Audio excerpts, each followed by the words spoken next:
जय हिंद। एक बार फिर से स्वागत है इस नए वीडियो पे।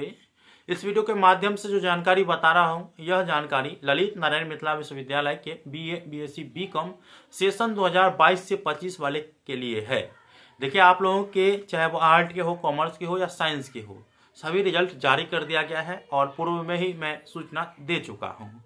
और बहुत से जो छात्र नेता है ना, बकलोलवा सब, वो तमाम ग्रुप में ये चीज भेज रहे थे कि छात्र दलालों से सावधान, रिजल्ट अभी नहीं आएंगे, जनवरी महीने में आएंगे, फरवरी महीने में आएंगे।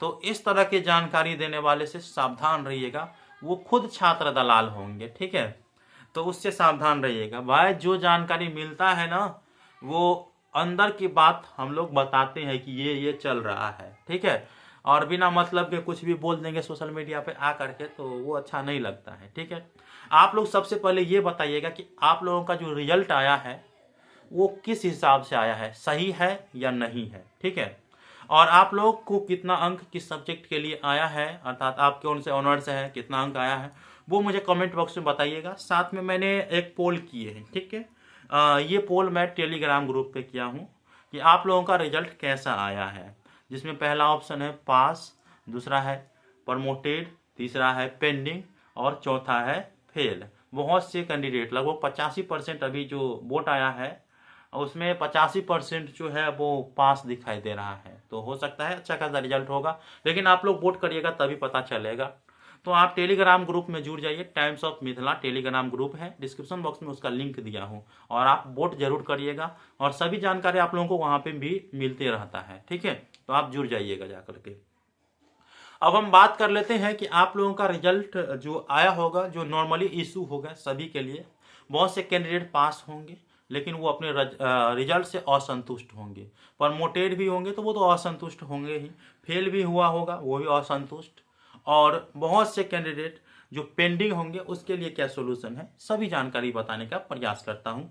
सावधानी पूर्वक समझने का प्रयास करिएगा। सबसे पहले, अगर आप पास हैं और आपका रिजल्ट अच्छा खासा है तो आप जश्न मनाइए, सही है, चलिए कोई बात नहीं।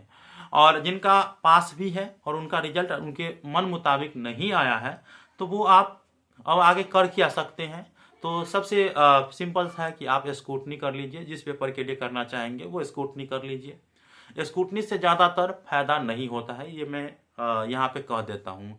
100 में से 1-2 ऐसे ही कैंडिडेट होंगे जिनको इससे फायदा होगा, अन्यथा किसी को फायदा नहीं होता है। एक पेपर के लिए शायद 150 रुपया लगता है। जिस हिसाब जितने पेपर का आप स्क्रूटनी कराइएगा विश्वविद्यालय में जा करके, तो उतना 150 रुपया लगेगा, लेकिन जाने आने का खर्च फलना चिलना। पास है तो रहने दीजिए, कोई दिक्कत नहीं है। अगले जो पार्ट 3 के एग्जाम है उसमें आप लोग अपना जो जोरदार मेहनत के वजह से वो मैनेज कर लीजिएगा। नहीं तो स्क्रूटनी करना है, नज़दीक में विश्वविद्यालय है तो आप स्क्रूटनी कर सकते हैं, लेकिन मैं पहले ही बता देता हूँ इससे फायदा नहीं है। लेकिन जो कानून है, जो नियम है, उसके हिसाब से चलिएगा।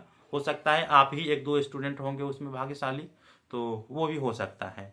अगर आपको अपने आप के कॉपी पर ज़्यादा मतलब एडवांस में या ज़्यादा आपको विश्वास है कि नहीं मुझे आना चाहिए था अच्छा अंक लेकिन नहीं आया है, तब आप आरटीआई भी करवा सकते हैं अपने कॉपी के प्रति। ठीक है, आरटीआई में यह होगा कि आपको आपका जो भी कॉपी लिखे होंगे आप, तो आपके समक्ष दिया जाएगा फोटो कॉपी, और उसमें आप लोगों को ये देखना होगा कि आपने किस सब्जेक्ट के लिए आपने किस हिसाब से लिखे हुए हैं और कहाँ पे कॉपी का मूल्यांकन किस हिसाब से हुआ है, कितना अंक किस क्वेश्चन आंसर के लिए मिला है, वो सभी चीज़ देखने को मिलेगा। तो उसमें अगर कोई चीज़ मतलब छूटा होगा चेक करने से, तो वो नंबर आपको ऐड हो जाएगा, इतना ही होगा। ठीक है, तो ये हुआ आपका जो है आरटीआई की मदद से। अगर आप किसी विषय को लेकर के प्रमोटेड हो गए हैं, तो मैं आपको बता दूं, प्रमोटेड कई तरह से भी हो सकते हैं। आप एग्ज़ाम दिए होंगे, एब्सेंट कर दिया होगा, तो प्रमोटेड हो गए होंगे।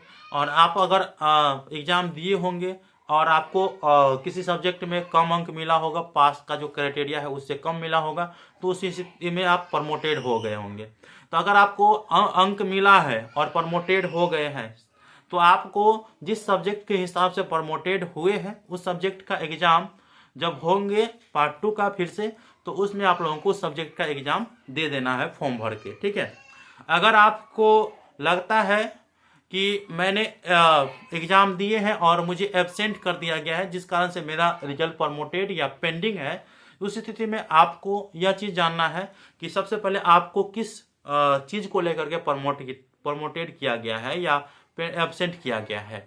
सबसे पहली तो आप सेंटर वाले एग्ज़ाम पे हुए हैं, अर्थात जो एक्स्ट्रा जो कॉलेज का नहीं, अलग से जो सेंटर दिया जाता है, ठीक है, तो उसमें थ्योरी पेपर के सेंटर से एग्ज़ाम आपका एब्सेंट हुआ है या आपके कॉलेज वाला सेंटर से एब्सेंट हुआ है, तथा प्रैक्टिकल और थ्योरी पेपर। तो अगर आपको थ्योरी पेपर से एब्सेंट किया गया है तो आपको सबसे पहले अपने कॉलेज में जाना है, अपने इशू के रिगार्डिंग एप्लीकेशन लिखना है, और उसके बाद जो है आप लोगों को अपने सेंटर पे जाना है वेरीफाई करा करके। अपने कॉलेज में वेरीफाई कराइएगा, उसके बाद आपको सेंटर पे जाना है। सेंटर पे जाने के बाद वहाँ से आप लोगों को एप्लीकेशन देना है, वहाँ से मेमो मंगवाना है। जिस सब्जेक्ट को लेकर के आपको प्रॉब्लम है उस सब्जेक्ट का मेमो मंगवाइएगा। मेमो वो निकाल करके देंगे, सभी चीज़ वेरीफाई कर देंगे। उसे लेकर के या तो आप विश्वविद्यालय जा करके जमा करिए या आप अपने कॉलेज में जा करके जमा करिए।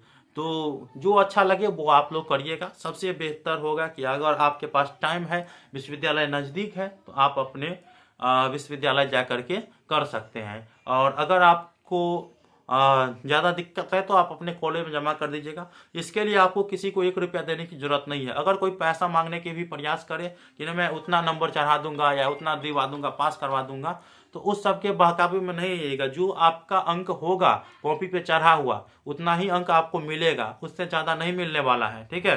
तो आप किसी के बहकावे में नहीं आइएगा। अगर आपसे कोई पैसा मांगे इससे संबंधित तो आप उसका वीडियो रिकॉर्ड करिए और हम लोगों के या किसी छात्र नेता के या विश्वविद्यालय प्रशासन को ये चीज़ दिखाने का प्रयास करिए कि ऐसे ऐसी बात है, इस चीज़ से संबंधित ये पैसा मांग रहा है, तो फिर उन पर कानूनी कार्रवाई होंगे। ये रहा। फेल हो गए होंगे तो सभी सब्जेक्ट का एग्जाम, जब पार्ट 2 का एग्जाम फिर से होंगे तो उसमें आप लोगों को दे देना है। पास हुए होंगे तो आप पार्ट 3 के एग्जाम के लिए मतलब एलिजिबल है। प्रमोटेड भी हुए होंगे तो आप पार्ट 3 एग्जाम के लिए एलिजिबल है। लेकिन फेल हुए होंगे तो आप पार्ट 3 के एग्जाम 2025 में नहीं दे सकते हैं। मुझे लगता है पूरा इन्फॉर्मेशन मैंने बता दिए हैं। कैसा लगा मुझे बताइएगा। मिलते हैं अगले वीडियो में, तब तक के लिए धन्यवाद।